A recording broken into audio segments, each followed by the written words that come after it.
comments like here? Yeah. Same thing. That's cool. Initially, I think BeLive was the only platform I knew of that did it, because we had tried some other ones out, like Blue Jeans, some of the older places, and you couldn't get the comments. But it seems like everybody else now has moved ahead.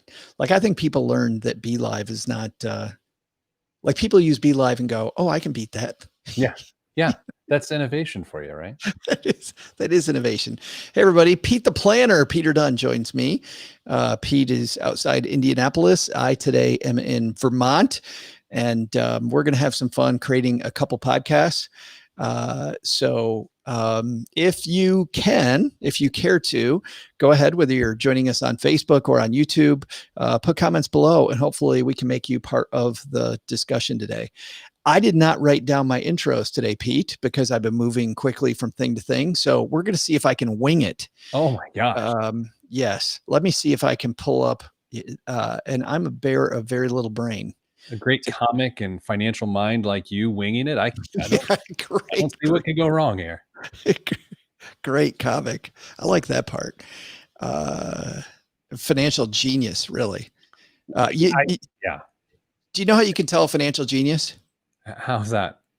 I went into podcasting. Well, that's true. And we are two white guys podcasting, which just makes us essentially a trope at this point. I was like, podcasting is French for two white guys sharing their opinions. Right. But we're not together in the same basement. That's true. So, we just look alike and have the same looking microphone. If I take off my glasses and put on headphones. Hey, it's a podcast. Oh, that's scary. We are scaring people right now, Pete. Now I don't have my glasses on. We're not podcasting. We're doing a live stream. It's different. Yes. My goal with glasses, I don't need glasses. I just wear them so I look more like you. Well, I get that. So I'm like, yeah, I'm a USA Today columnist, you know. Oh, it's a lot of prestige. I'm in a color paper. I will say one day, so, they put like the snippets of like the different sections on the front page of the paper, and it'll say up at the top in color. And from time to time, they'll have like my column teased on the front page of USA Today. Awesome. But inevitably, it's right next to some horrendous like headline, right? Like 97 people killed in 7 minutes. And it's like, what to do with your Roth? And then it's like, what? Why am I a part of this? That's great. That'll be well, good. Fantastic. I am going to write a little of this. Oh, just so I make sure I make it through. I get going with it. Going completely without a net is difficult. And I see that BeLive isn't showing us who's with us today. So, well, good. Yeah, we're just going to run it. All right. You ready to do this? BeLive. Let's make a podcast. This is for Thursday, August 6th. On today, August 6th version of Money with Friends, Apple posts big third quarter earnings. What does that have to do with you and your money? We're going to talk about that today with thought leader Peter Dunn, Pete the Planner from HeyMoney on today's Money with Friends. Welcome back to the Money with Friends podcast, coming to you live from my mom's half-finished basement now in Stowe, Vermont. I'm Joe Saul-Sehy. I'm Peter Dunn, coming to you from Carmel, Indiana, the roundabout capital of the world. It's true. Look it up. It is. Hashtag maybe fake news, maybe not. This is the podcast where we cover recent stories ripped from the financial press. Today, we're going to tackle one from CNBC.com. Not only do we read them like some podcasts, but we're going to dive into how they affect your wallet and what you can do to invest, save, and pay down debt more effectively. And if that's not enough, Pete and I, well, guess what? We're going to share a big idea at the end of today's show you can take with you to be better with money the rest of your day, and all hopefully in around 20 minutes. Today's show is brought to you by Tiller Money. Optimize your financial life in Google Sheets or in Microsoft Excel with fast automatic transaction imports, easy templates, and a free 30-day trial. To learn more, head to tillerhq.com/MWF. And if you use that link, MWF, not only will you get the free 30-day trial, but you also tell them that we sent you as they say. Well, a guy that we're happy to have back with us again is Mr. Pete the Planner. How are you, dude? Good. You're like, a guy we're excited to have back with you. And I'm like, when's he coming on? And then it turns out it was me. And now I'm glad to be here. He's like, good. We got a special guest. Oh, is Jimmy Buffett joining us? Who's yeah, it's Margaritaville. Yeah, what we need is a third older white guy on this show. Absolutely, because that would be the ultimate podcast. Well, what is more fun than two white guys talking tech on a podcast? Us talking about tech and what it has to do with your money on a podcast. Oh, hold me back. Let's see which friend's going to help us kick off today's show. All right, this piece is written by Kif Leswing, and it comes to us from CNBC.com. Apple posts blowout third quarter with sales up 11% despite coronavirus disruptions. Apple reported a historic strong quarter on Thursday, including $59.7 billion in revenue and double-digit growth in its products and services segments, blowing away analyst estimates in a period deeply impacted by the coronavirus pandemic. The company also announced it plans to give investors 3 additional shares of Apple per share already owned at the end of August as a part of 4-to-1 stock split. Apple saw widespread retail closures during the quarter, especially in the United States, but touted both work from home trends and strong online sales is delivering a boost to overall operations. The company declined to issue guidance for the second quarter in a row due to uncertainty from the pandemic, but Apple CFO Luca Maestri said on a call with analysts that the company expects iPhone supply in the fall to be delayed for a few weeks. Apple usually releases new iPhones in late September, but the coronavirus pandemic has disrupted schedules and nearly halted business travel. Apple shares gained more than 6% in extended trading following this here report. Here's how the company did for the quarter ended June 27th, compared with analyst expectations based on Refinitiv consensus. I can't talk today. Consensus estimates. We're conscious of the fact that these results stand in stark relief during a time of real economic adversity for businesses large and small, and uncertainty for families. That was the voice of CEO Tim Cook. It's interesting because the earnings per share were up versus estimates. Revenue, iPhone revenue, services revenue. They have all this broken down, Pete. And the reason that I like pieces like this, especially on a show like we have, but you see these all the time, right? A company missed estimates or a company beat estimates. And yet I thought to myself one day, several years ago, I'm like, what if my clients, back when I was a financial planner, what if my clients could set up quarterly estimates? And I could ask them, I could say, hey, where are you going to be at the end of the quarter? And they could estimate. And wouldn't it be funny too? People like you and I, we could have our own estimates. Now, I don't think you're going to meet it. Yeah. Or yeah, I bet you beat estimates next quarter. Like, how fun would that be? Yeah, it's like, oh, you exceeded analyst exponent. I can't talk today. Expectations. And then at that point in time, they're not necessarily overachieving, because if we know our clients well enough, maybe you don't have a lot of faith in them and you went low with their predictions. Yeah, when you work with clients in your practice or with HeyMoney, how often do you talk about some of this business lingo and kind of get people to think more like a CFO than an emotional homeowner? Yeah, it really depends on their background and the industry they're currently in. We try to speak the language of people, as you know, Joe, working with people. Sometimes you're speaking to an engineer, and it behooves you to not get conceptual and maybe get into the details. Whereas maybe sometimes you're talking to a sculptor and getting into the data really doesn't serve anyone in the conversation. So like many chameleons or terminators, we try to just blend in with the surroundings and help people the way they need help. But that is interesting, I think, for any communication that you have. If you want to meet people, you've got to meet them where they are. I mean, not that you weren't just having fun with that, but there is some seriosity in what you're talking about. There absolutely is, but I never cease to be amazed at Apple for a couple different reasons. Number one, they arguably are the number one best marketed organization in the history of mankind. I mean, their marketing and advertising is unbelievable. So when I think about this move to the 4-to-1 stock split, I also think at it from a shareholder standpoint or a prospective shareholder standpoint. And I think, wow, they also have the best investor relations strategy in the history of mankind because it is systemic within their culture. They are going to cater to the needs of their audience. And in this case, Joe, it's their shareholders. And I think it's wonderful. Let's talk about why that is, because I think a lot of the time people think, hey, guess what? I'm getting these shares for free. So that's a lot more money. It really doesn't give anybody, though, Pete, a lot more money. No, it doesn't. It makes you feel wealthier, oddly enough, because you have more shares. And after this was announced, what was nuts is and predictably nuts is how much the share price went up because it accomplished its intended consequence, which was to generate interest, make people feel like the shares will be affordable again. And so they've done it, they've done it before. I think they did a 7-to-1 stock split not too many years ago. So they know what they're doing. And it's a technique that companies used to use all the time. You just don't see it a lot anymore.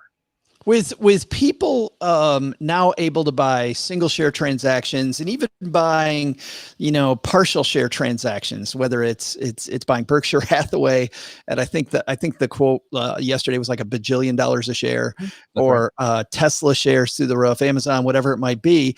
This used to be. I remember back in the day, Pete, having a couple old guy conversation here, that the reason you'd have a stock split was because people would buy in 100 share increments, right? To make it affordable. And so you wanted to keep the price around maybe $20, $30 a share so that people can afford it. Now that we can buy a single share and the fee to buy it's $0, or we can buy a partial share, is there any reason to do the stock split besides investor relation? Not to my knowledge, or not that I would think. My first stock I ever purchased, which I talk about all the time ad nauseum, was Philip Morris. I was buying tobacco stocks as a 12-year-old. I bought one share and it eventually split. So then I had 3 shares of tobacco stock. And I liked it because I was 12 and it seemed exciting. Nowadays, well, were you helping the company by smoking behind the garage, trying to keep profits up? Well, no, because I was a really slow, mediocre athlete, and I didn't want anything else to weigh me down other than my own self. So I did not use tobacco products. But I will tell you this, and I say this half in jest and kind of cruel and petty. I wonder who explained the stock split to the Robinhood investors. Sorry, that's not fair. That's not fair. But I did make that comment to a friend when it all happened, because that is such an old school thing happening to this new platform audience. It probably was confusing. I was thinking there might be a few things, although I don't understand why you would crack the Robinhood joke anyway, because Robinhood investors won't even get the joke. So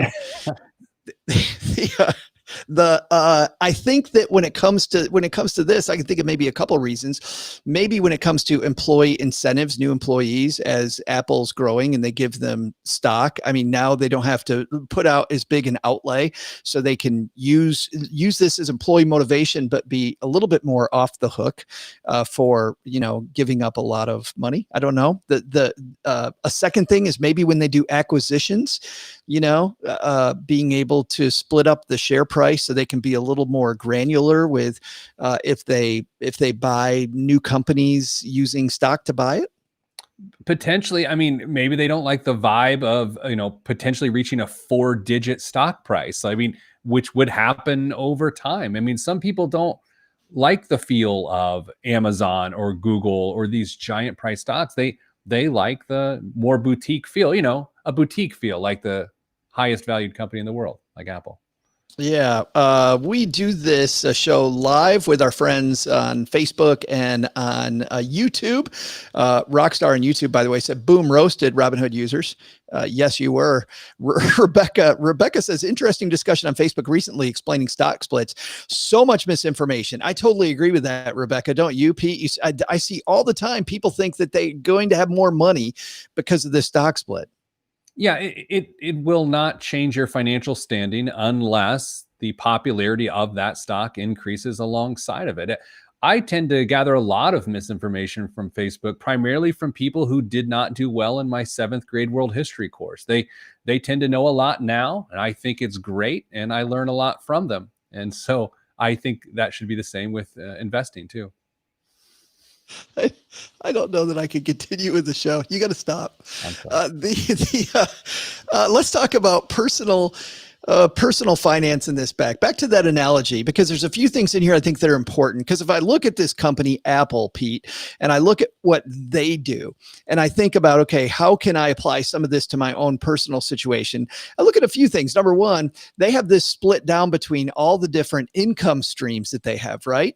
Apple worried about not just focus on one thing. We tell people that maybe it's a good idea to have multiple income streams. Apple's looking at, hey, how much money am I making over here? Am I making over there? And one line item that we didn't get to in the piece that's later on down, Tim Cook talks about, the CEO talks about services and about how some things, as an example, like the number of people that are on their subscription TV service, the number of people buying apps through the App Store. In a lot of ways, Pete, that's passive money. I mean, that's money that once they get that platform set up and whether it's one user or 50 users, there's a time or 5 million users at a certain break-even point, every single dollar falls to the bottom line. Like, thinking about how you make money in that aspect, I think is good for the average person listening to this show. Subscription-based wealth building is accessible for the common person. It really is. I mean, the best example, the easiest example is a real estate empire. An empire is a little aggressive, but you have a rental. Maybe you have a duplex or something like that. I've recently become strangely addicted to a YouTube channel. It's this guy who owns laundromats. And then like he puts on a GoPro and he walks in and he counts all the change in his coin counter. And you learn nothing other than how much money a laundromat can make. And Joe, these are like 37-minute long videos. And at this point, I've told my wife, I'm like, I'm tired. I'm going up to bed. And I go up to bed and I lay in bed because she stays up later than me.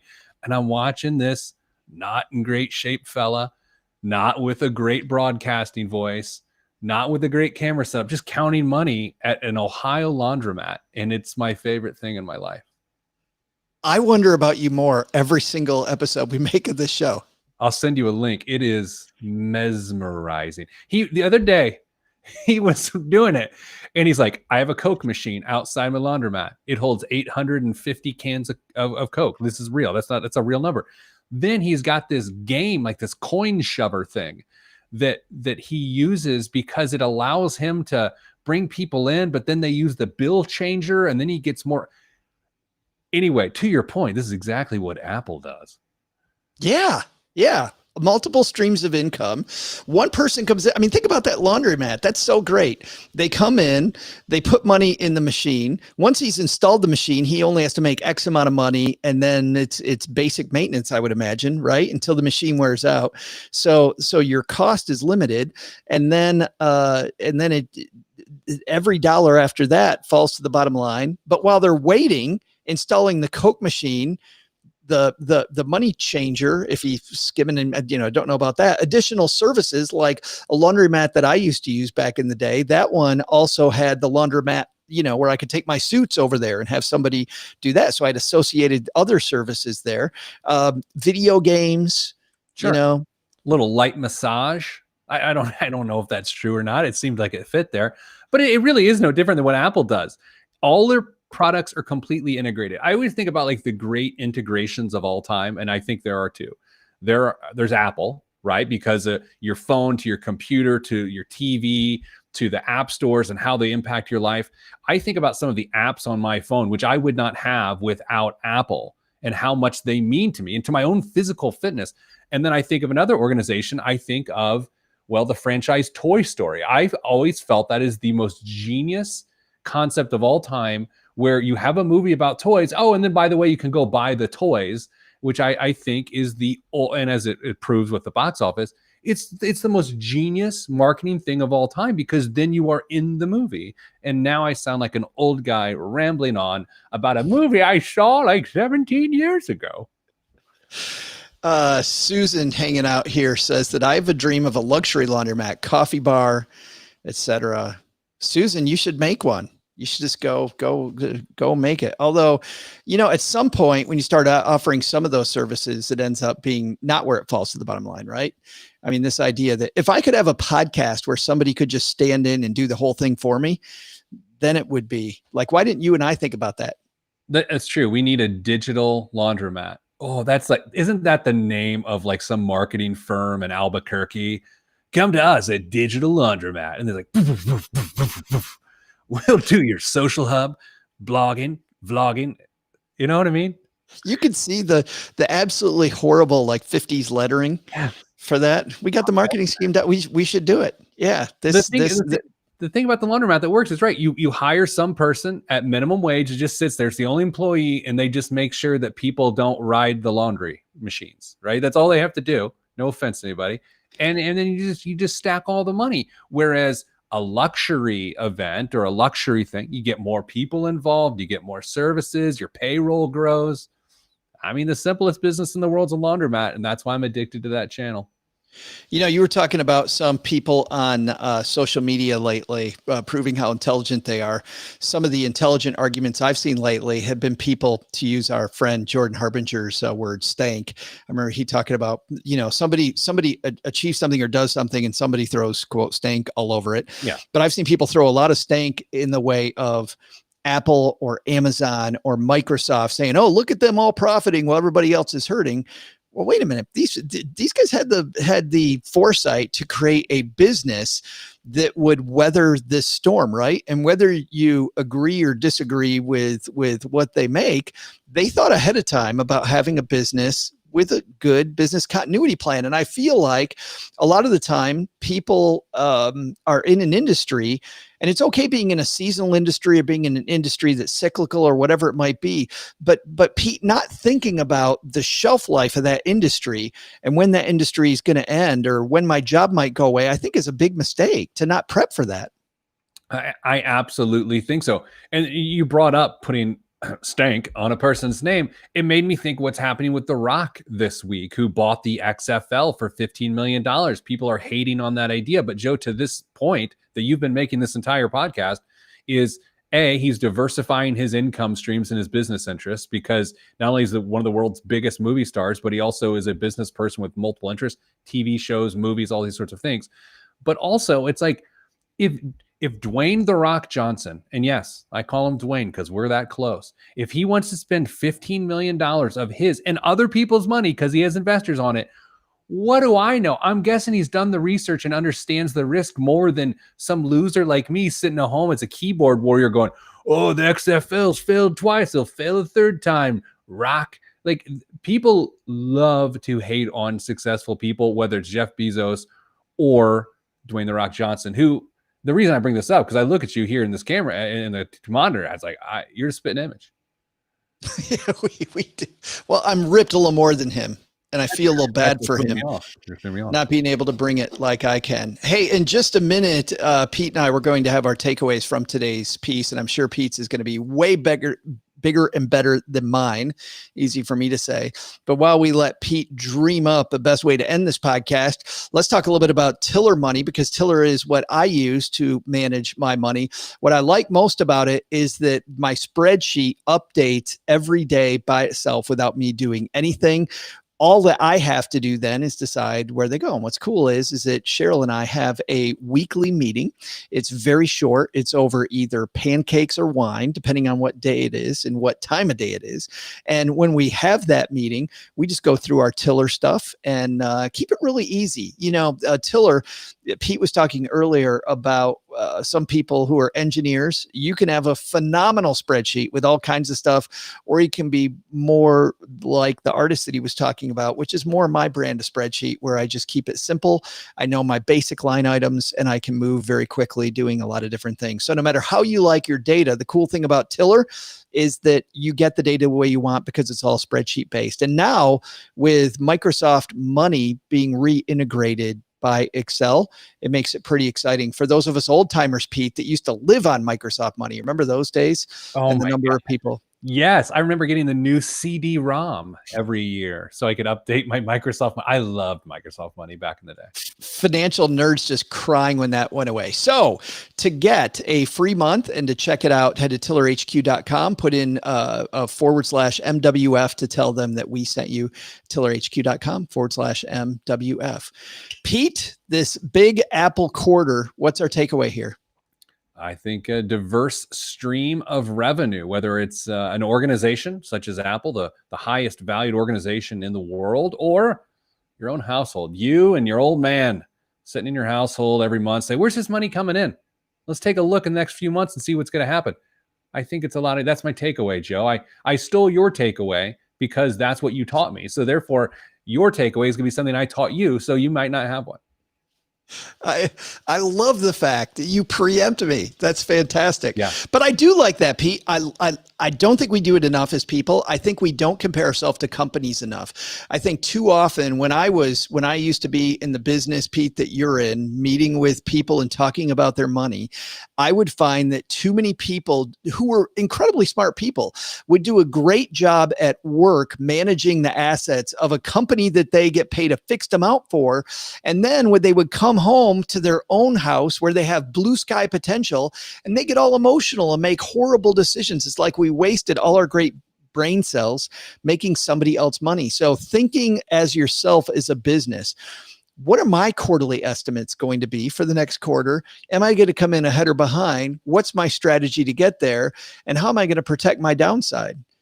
I think those are important things for us. Every bit as important. And how great for our next headline to be, Mr. and Mrs. Joe Sixpack beat quarterly estimates. That'd be fantastic. I love it. I consider that stolen, my friend. Hey, I got a question for you. I heard that you're the CEO of a company called HeyMoney. Is that true? It is true. So HeyMoney is accessible financial guidance. It isn't financial planning. It isn't investment management. It's people that got a lot of stuff going on in their financial life. They got to make decisions. How much house can I afford? How much car can I afford? Do I save for college or retirement? Or, hey, I found myself with less hours, less bonus opportunities, less income. What do we do? So we're a group of professional financial problem solvers that can be your friend, your financial friend, for just $19.99 a month. And it's all available at callheymoney.com. That's callheymoney.com. I like how you got the little radio announcer voice going there. I am a radio announcer, so it made sense. Well, bad news for Rockstar joining us on YouTube says, Microsoft, hope your next topic is going to be TikTok and Microsoft. Unfortunately for Rockstar, Pete is busy making TikTok dance videos, too busy to talk about that. We're actually going to talk about millennials and how millennials have really been beaten up by COVID.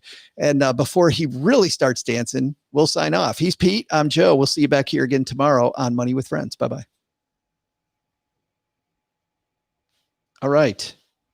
Awesome. Nice job, guys. Thanks, Rebecca. Got my sport in the, I usually don't wear our t-shirts. My favorite part of this t-shirt is not this. It's on the back. I'm not gonna be able to turn around and do it, but we put a bunch of mediocre reviews of the show on the back. I love that. Yeah. People left us on iTunes. Someone gave me 2 stars on my podcast just this week because I changed the music. But I fall in love with the music on a podcast. I remember when we did that, when we made the big changes 5 years ago, like people are like, oh my God, you killed the music. Yes. Yeah, I'm glad they were able to get their grievance out while my podcast falls in rankings and popularity because of our music taste. So that's good. It seems like all our hard work is, for naught. Well, it isn't about information. It's about enjoyment. And how can you enjoy it without the great music? I love that stuff though. That production stuff is my favorite part. And we don't do any of it here, Yeah. But I do have that new mixer that allows me to do this. Can you hear that? I like that a lot. Yes. Or I can do. Every time Pete says something, I should have done this. Well, see, now I want to show off what my setup here.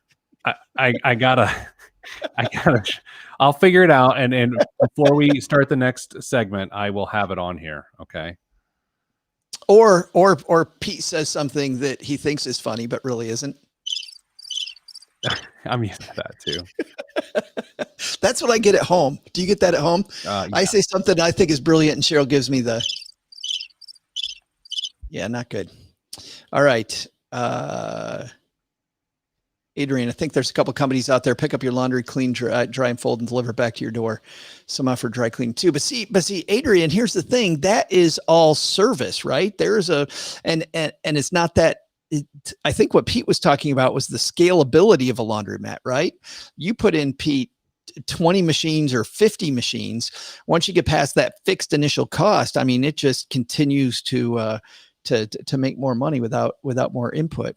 But if I'm delivering it and I'm picking it up and I'm doing that, I mean, as an example, actually, this is a good example with the podcast. Tim Ferriss with his monster audience, or Dave Ramsey with his monster audience, is still a guy, a microphone, producer, right? Some production value. But the advertising rates are different depending on how many people listen to the show. So still much more scalable. Yeah, it's the I think I've said this old adage on the show before. I had a very wealthy friend once say to me, you don't get rich by going to work, you get rich by going to the mailbox, which is the idea that you build something that creates a stream of income forever where you're not putting additional work in. And so I've always found that to be a pretty interesting little maxim. Did you like the E-Myth on that note? I did like the E-Myth. I have a good off-the-air story for you, but I do like the E-Myth revisited nonetheless. Yes. Which we revisited several times because that's the way you can just keep making more money, which is another part of the story. But I like it. There's the three aspects of your business: the technician side, the managerial side, and the entrepreneurial side. I think that's a good way to understand business. The interesting thing, I don't know if you know this, when you say revisited, you're not kidding. He has the E-Myth for doctors, the E-Myth for, like, he plugs in all these different professions and has his own E-Myth book for all those. You want to hear the story? People. I'll tell it now. Yeah, absolutely. We're not recording. It's just, the few of us listening. So Michael Gerber is the person that wrote the book. This is not terribly unsavory or anything like that. But anyway, as you can imagine, he has a group of people around him. And for some reason, I don't know if it's because of media stuff, which I would assume, one of his people got in contact. They're like, hey, he's got a new book coming out. We'd like you to take a look. Not so I could write something on the back cover, but so you could be part. And I was like, you know what? I love the first book. I'll take a read it. So read it, did a thing. And I, I did what I was supposed to do. So it turns out, to your point, Joe, every couple months, he's just writing a new version of the same book for a different audience. And now I find myself on this list of like, hey, can you review E-Myth for groundhog workers? And I'm like, what? I didn't know the groundhog industry was big. And they're like, oh, yeah. It's a shadow industry. And so, and now I'm like in this vortex of all these emails to review all these books that I don't care about. That's true story. And it's great, but you now have a whole library of, digital. Michael Gerber. I got him digitally. That was my compensation. We've never had him. I've heard him on other shows, but he doesn't think about coming on financial shows. But I think that there's enough of that is financial that he would be a great Stacking Benjamins guest. I would love to talk to Michael Gerber. That book was one of my top 5 business books I've ever read. The original revisited. Well, me too. And I remember, what's funny about the way that I heard about it from the CEO of American Express at the time. I mean, Ken Chenault and I do not go way back. I was sitting in an audience of people and they were asking the CEO of American Express his favorite business book. And, and this is a book, by the way, that's for people, just starting a business or with 2 or 3 or 4 people, not American Express. And Ken Chenault said that book had more of an impact on him as a CEO than any other book.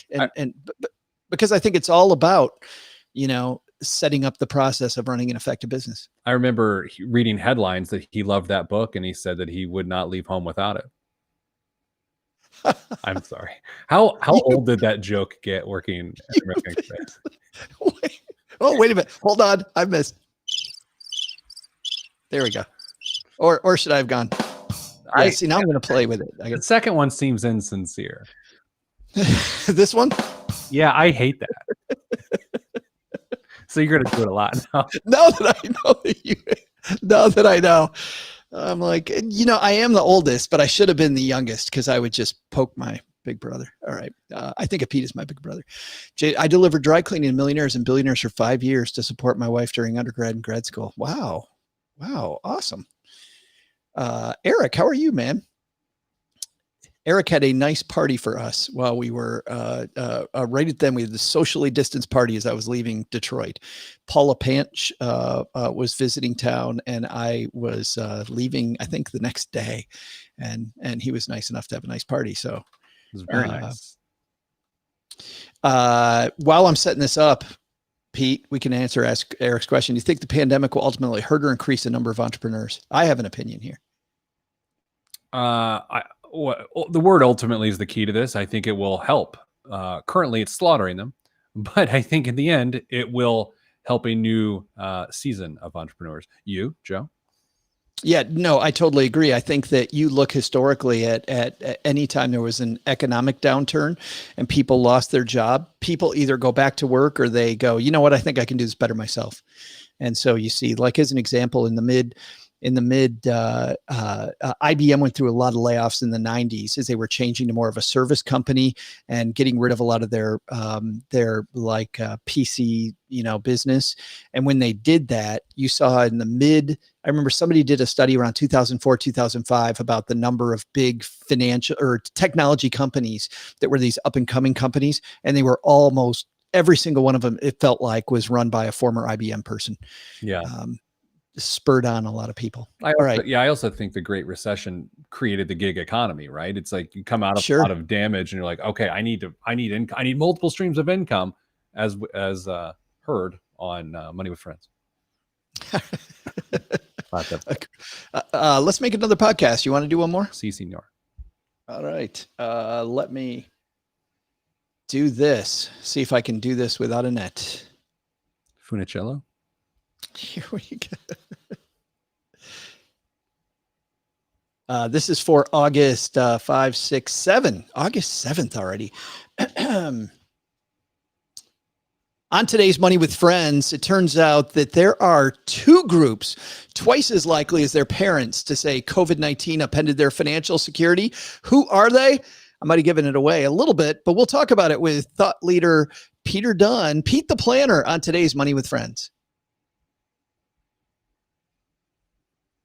Welcome to the Money with Friends podcast, coming to you live from my mom's half-finished basement outside of Stowe, Vermont. I'm Joe Salsi. Hi.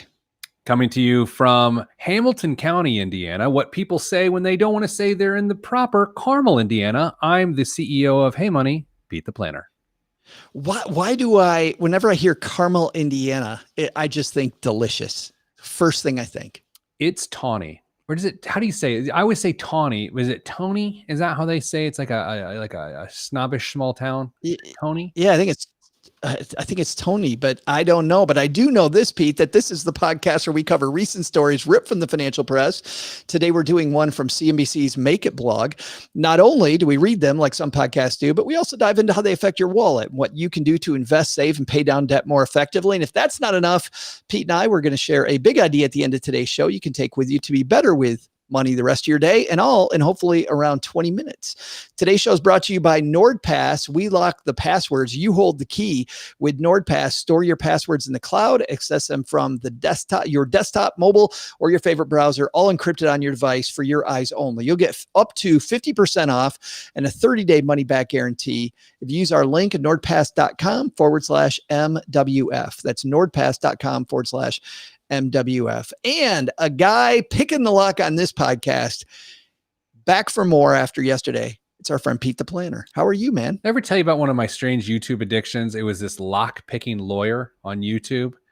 Like you have the weirdest. For people that didn't hear yesterday, you watch laundromat operators walk around taking money out. Now you got a lockpick guy. It's a lockpicking lawyer, and he's a lawyer. I think he's in DC, and he just buys locks, and he's a lockpicking expert. And people work with him. Lock companies work with him before they release a lock because they want to see if he can pick it or not. But anyway, I'm a financial expert. Not a lockpicking expert yet. Although you keep watching those videos, my friend, you could do it. Hey, on today's show, we're going to talk about COVID and about two groups that have been really beaten up by this, to see who they are and to talk more about why they may have been beaten up. Let's kick off today's show. Let's see which one of our friends can help us. All right, this piece comes to us, as I mentioned, it's part of the CNBC Make It blog, and Megan Lionheart, who writes a lot of the pieces actually that we talk about here, or a fair amount anyway. The piece is called Millennials, Gen Z, twice as likely as their parents to say COVID-19 upended their financial security. Pete, you want to do the honors? Yes. Younger Americans are reporting that the coronavirus pandemic has negatively impacted or even wrecked their financial stability at rates almost twice as high as their baby boomer parents. While the pandemic is potentially more of a health concern for older generations, younger Americans are feeling the financial impact. That's according to a new report from AgeWave and Edward Jones that surveyed 9,000 Americans across 5 generations in May and June. Just wait till August. The report found that roughly a third of millennials, ages 24 to 39, and Gen Z, ages 18 to 23, say that COVID-19 has had an extreme or very negative impact on their financial security. Meanwhile, only 16% of boomers, ages 56 to 74, and just 6% of the silent generation, ages 75 and older, felt the same.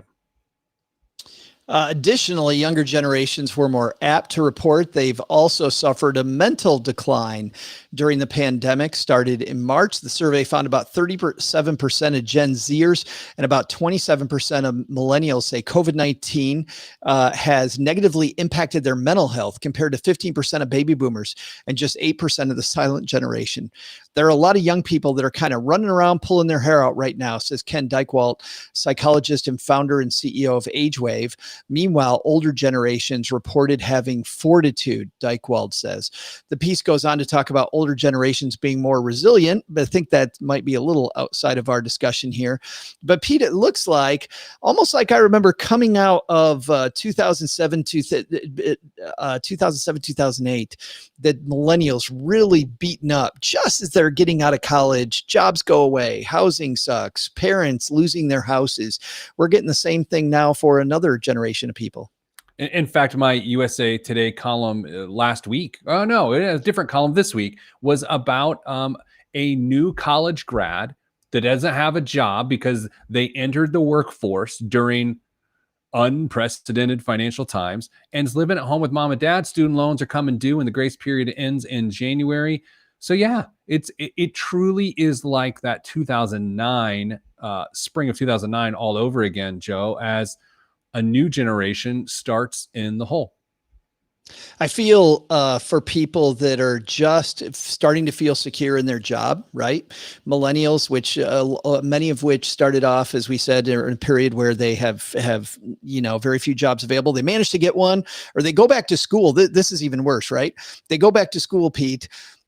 That gives them another maybe 2 to 4 years. Then about 2012, 2013, they finally get in there. Now they're feeling good 7 years later, and they're still one of the first people laid off. Absolutely. And what happened in 2008, 2009, which I have not seen happen yet, is that you see people just go back to school to buy themselves some time. And in some cases, this is where the for-profit universities got involved, because people were going back and taking student loan money, not even going to class, just taking the money to live on. And that actually was part of the for-profit college crisis, because admission counselors were encouraging people to do this off the books, so to speak. So yeah, I mean, the younger generation always gets the short end of the stick. So it's not exactly surprising. And I'm also not saying I don't feel sorry for them, but yeah, this is not surprising. When it comes to older people, I mean, especially when it comes to the mental stability aspect, our friend Eric, hanging out with us over on Facebook, says that that's been true in his congregation. Eric is a minister. Older members have been relatively financially stable, but their kids and grandkids have had a big impact, losing jobs, temporarily laid off, et cetera. Do you think that's it? Is it mostly the financial stability, or is also that younger people, when they talk about the mental aspects of this, Pete, when we're younger, we're more of a social being, right? We go out a little more. We don't have this established family unit yet, maybe. So now we're more likely to be out in public a lot. Now we can't do any of that. Yeah, I also think it's the evolution of modern society too, that people are more willing to acknowledge and to dig into those feelings and to express them. The silent generation, I'm pretty sure they weren't called the silent generation because they didn't talk about their feelings, but they didn't talk about their feelings. So it's not exactly surprising that sort of this new crop of people, not only have they have high price student loans and they can't actually go to campus, and they've got, job loss and all these other things, but now they are truly acknowledging their own mental wellness. It's funny. We did a piece on Stacking Benjamins recently that has not aired yet, but it is about this idea that that financial wellness in part is self-care, right? That one of the first steps to self-care is having a cash reserve and being able to not worry about your credit card debt. And to some degree, I think that's got to be a big piece of this. Is if I'm part of the silent generation. I mean, I totally agree with you about about feelings, but if I'm 70 years old and I haven't figured out my financial problems yet, I'm probably feeling okay with things the way they are. Like at least my income stream maybe is, for most people, hopefully consistent at that age. Yeah, I'd like to make a big sweeping generalization / statement with no data. I feel like if you look at boomers down and shift the generations, none of this is making sense. Here's where I'm going. People are in a much worse financial situation from generation to generation than they were to the prior generation when that prior generation was their age. I just think that's the truth. I mean, you look at the average 50-year-old today and what they have saved and what their retirement readiness score is, and it's substantially worse than what their parents' score was when they were the same age. And the same is true. And it just gets worse and worse and worse. And again, big sweeping statement, no data, and I have no solution. Well, I was going to ask that next. And actually, before we get to that, Adrian hanging out with us says, I've had 2 layoffs within 3 years of graduating in 2016. This job market's hurt me emotionally and mentally, but fortunately, my emergency fund's healthy to get me through this. And I think this brings up, Pete, the point that I was wondering about. Like when you say there's no solution, I think maybe the solution is financial literacy at a younger age. To some degree, yes, because, and I saw something the other day that actually plays into this. You said self-care, right? Financial wellness is the ability to employ self-care, if you will. And this thing I saw argued that self-care is something that when someone who is financially stable wants to have an indulgence, it's just called self-care. And when someone who is not financially stable tries self-care, then it is considered irresponsible spending, right? So that is both sad and true, right? Because the whole point of financial stability is that when that dark moment comes and you need self-care, that you're not damaged in the process. But then, of course, what also plays into all this, Joe, is how society at large looks at your decisions, which is another show, another podcast, probably another industry. Well, yeah, but I still look at that. I think about the days when I was really struggling with money. And I remember I got to a point where I finally realized that the first thing I needed to do to heal my financial situation was to get to a point where I wasn't relying on my next meal. Like if I could get to the point where I could think long-term about my life instead of, because I was finally starting to think long-term. Right. I mean, that was the first thing was, wow, I'm thinking about 5 years out and not tomorrow. That was my first issue, was getting past them. But then the second thing was solving that. Like if I could set up my financial situation so that I knew that tomorrow's meal was assured, then I could worry about some big picture things and start building this foundation. And by the way, once I got to that, I remember, talk about self-care. I remember my anxiety going down a lot, but my nervousness, some of my obsessions and inability to sleep. Like finally I could sleep again. And I found that it was like a ball rolling downhill. The momentum really picked up when I could handle all these things at once.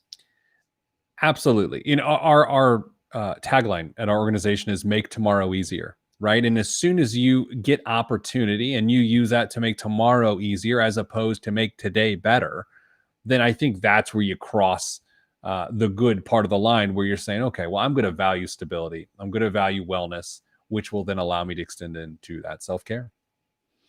Claudia has a point. I want to ask you about this, Pete, because, you said you don't have any solutions. So let's just keep bombarding you with these. Claudia says, my kid just graduated with a degree in advertising. The only job he could find was minimum wage, social media manager, blogger, podcast editor in Orange, California. The good news is, Claudia, podcast editor is a badass job. Yeah, that's good. And I know he can't live on badass job, but it's a badass job. And you're doing God's work. Working with people like Pete and I, doing God's work. He should be making twice as much casualty of COVID. So in an age like this, Pete, when your income stream maybe you've less control there, do you teach kids then how to be more entrepreneurial? I mean, if kid has the ability to be social media manager, blogger, podcast editor, you might be able to do those yourself and make more money. Yeah. Two major things going on here. Number one, it all depends if he started his career in student loan debt or not, because that defines the rest of the next 10 years, at least, especially in these circumstances. But some of the best advice I've ever got was from a tech entrepreneur that sold 3 tech companies over the course of like 15 years for a total of $1 billion. Like, so Joe, this guy is the sort of guy you run with, right? I mean, very right. Anyway, so he told me, his name is Don Brown. I mean, he's just an amazing guy. He told me, when you're in your 20s, when you're early 20s, there's no such thing as risk. So that is to say, you don't go, well, should I take the risk? No, there's no such thing as risk. Go and do it, because you probably don't have a family dependent on you. You don't have kids dependent on you. Old guy like me, I can't take a lot of risk because I have a lot of obligations. When you have nothing to lose, that's the time to go. So to your point, Joe, yeah, absolutely. He will absolutely have a chance to take these skills that he's learning now, use his college education and problem solving skills to say, all right, well, I'm going to do something on my own and make more money because of it. Boy, I love that. I have always thought that people just out of college, way too worried about risk. I was way too worried about risk. So many people way too worried. If I had that to do over again, I wouldn't take as many risks. In fact, it's funny. I was listening to a new podcast this morning. Tig Notaro, one of my favorite comedians, has a great podcast where she answers listener questions, which is hilarious because she tells you right away that she is not qualified to answer anybody's questions. And of course, her first guest is a professional at answering questions, Will Ferrell. And Will Ferrell tells a story that I think, Pete, makes your point. He said that when he first started out, he had a degree, was headed in one way, but he had done some comedy. He'd been with the Groundlings, this comedy troupe out in LA, and it had gone fairly well. And he made this decision that he was going to try comedy. And he talked to his dad about it. And his dad gave him the advice, I think that is advice like yours. He said, I think you're very skilled, son. But I also know that a lot of this is completely luck dependent. Like if you hit it big in comedy or not, there's going to be a ton of luck there. And his dad then, and he said, Will stopped the story and said that he thought that he should have been angry about that. About no, it's not luck. It's going to be me doing it. He said, but the cool thing is his dad followed it up by saying, so you should give it a shot, but be okay with the fact that 2 years from now, if it doesn't go the way you wanted, you can go back and do something else because you have that degree. So his dad said, go do it and don't worry about it. And he said, once he had the permission to fail, by the way, and he was okay with failure, that things went much, much better. I think there's even another element that you just spoke to. And that's this idea that before you really know what you want to do, you just have this vision of being well off, right? You were like, oh, I can go out to eat and I can go on vacations. I can have a nice car. So you have this idea. So when you figure out what you want to do, you really do have to go for it because your vision of success will revolve around that. And you're going to have to get rid of, at least temporarily, this idea that you're going to be well off, because if you still hang on to that while you're going after your passion, you can run into a lot of problems because you're prioritizing creature comforts, when in fact you need all that energy and focus and a lack of baggage to attack your entrepreneurial spirit. So I don't know. I feel like this episode's going to win a lot of awards. a ton of awards. And you know what the best part of it is that we're going to have a big takeaway at the end of this that's going to totally blow people's minds. That's going to be the best part. But we're going to make them wait for it for just a second, because I have to say a big thanks to the people who've used our link when they've gone to NordPass. In fact, it's really cool. Our friend Peter in our Stacky Benjamin's Facebook group was talking about how much he loves NordPass. The way that it works is that it's a password manager, so that you don't have to either, number one, try to remember 50 million different passwords, or number two, have one very clever password that you use everywhere. And then guess what happens? People figure out one password, they figure out them all. Instead, you can say passwords without leaving the browser, access your passwords anytime, anywhere.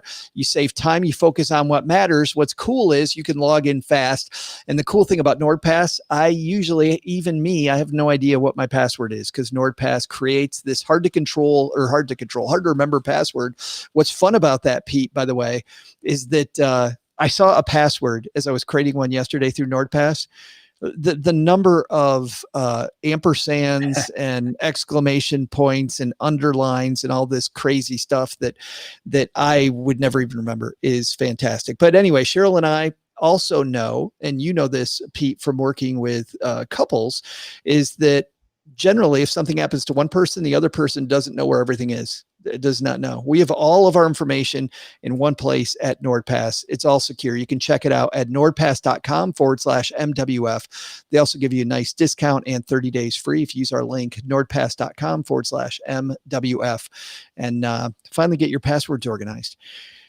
Pete, it's that time, man. The big takeaway. And I should do this when you give your big takeaway. I'm going to do this. Oh, at the end or before I do it, just so people know. Should I not do that? No, yes. I like it. Okay, so I'll give something to change lives, and then you passive aggressively hit the rim shot. Okay, here we go.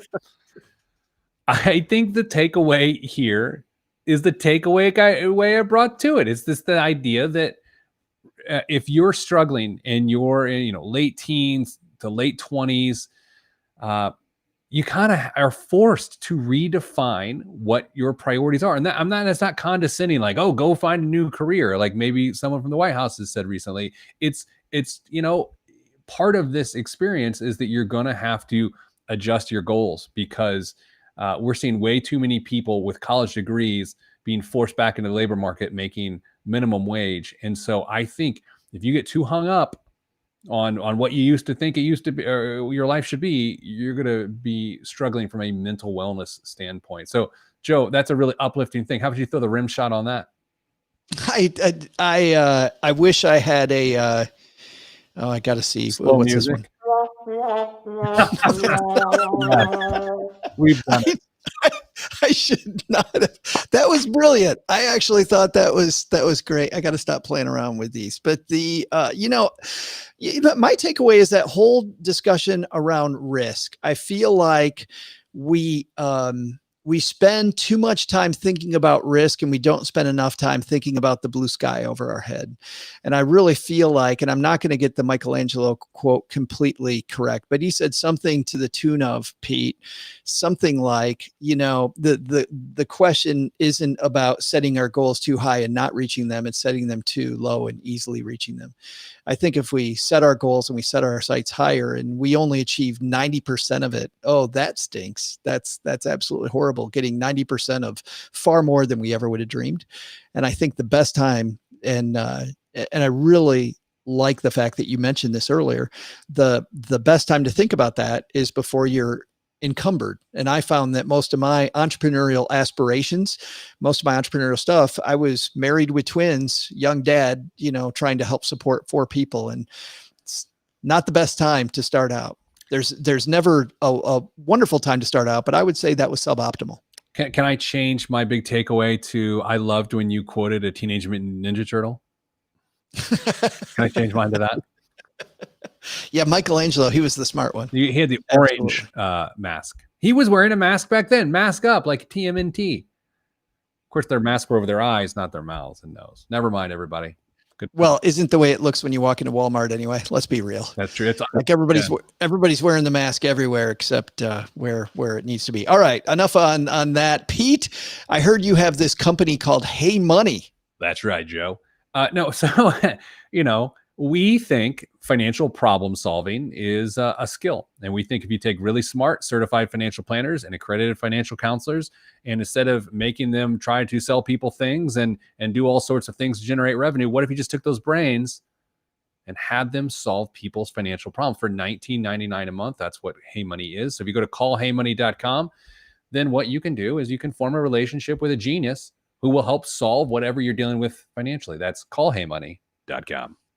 And I bet you get all kinds of questions. I mean, I think about some of the questions like, should I buy or lease this car? Like, the amount of money you're going to save by solving just that, really what seems like a small issue, just solving that, I think it could be huge. Absolutely. And it's because there's really no blanket advice. You can read an article that tells people what they should generally do, but until you plug in your numbers and your life and your experiences, then you're not going to get the best answer. Google can't solve it all, but callheymoney.com can. and there's also a podcast where people can hear your voice far more often than you're here. Oh, absolutely. Especially when I'm on Money with Friends. But the Pete the Planner podcast, come on, man. Pete the Planner podcast. Yes, I know. Pete, it's really good. It's me and a fella named Dame who's great, and we talk about money. And it'll change your day. Yes. And except when you change the music, then we just get angry. 2 stars. Yes. Not changing the music. All right, everybody. Speaking of the music, we're going to change chairs here tomorrow. It's Bobby Rebell and I back for a couple episodes. Pete will be back with us again in a month. He's Pete the Planner. I'm Joe Saul-Sehy. We'll see you back here again next time at Money with Friends. Bye-bye. We did it. We did. By the way, you guys had so many great flipping comments. We couldn't get to them all, but we had a chatty group today, Pete. We did. I appreciate it. It always helps because then it's just you and I not waxing poetic. There's actual real things happening. Rebecca says, started my business 2007, a few years out of college, grew every year since then. First time in my business that our growth has stopped. However, quite a few of us in the same boat. I've always saved money in the PPP and the stake. Yeah. Yeah. It's funny. We saw, I don't know if you saw this, Pete, but when COVID first hit, like our listenership, speaking about not growing, our listenership went way down. Yeah. Oh yeah.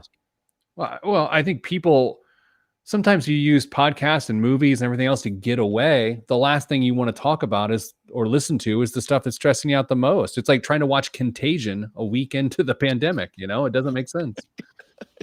Do you play board games at all? Have you seen the board game Pandemic?